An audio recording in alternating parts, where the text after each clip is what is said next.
เห็นภาพเก่าๆเพื่อนส่งให้ก่อนวันจากลาเป็นอนุสรณ์เตือนใจว่ายามเวลาคิดถึงกัน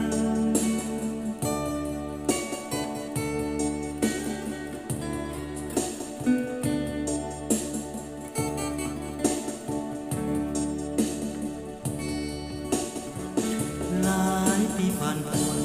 สิทธิ์เก่าทุกคนอย่าควรกำพัน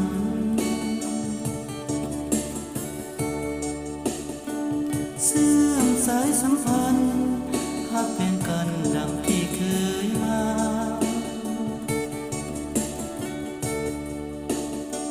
เพื่อนเอาทุกวันหนึ่งจากไปแล้วบ่มีวันคืนมา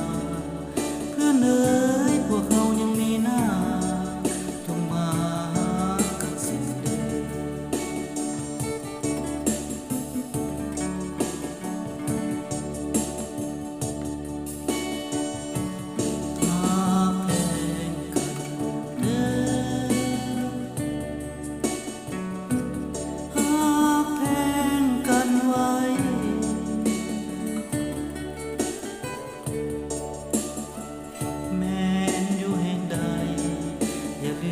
ส่งใจมาหา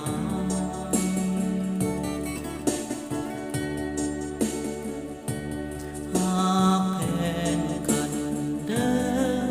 หากแพงตลอดเวลา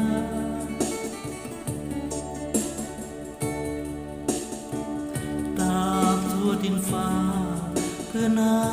ก็อย่าลืมกัน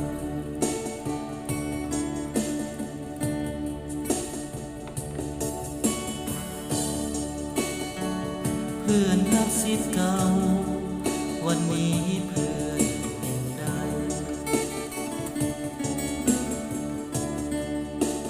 มาแทบแนบกันไว้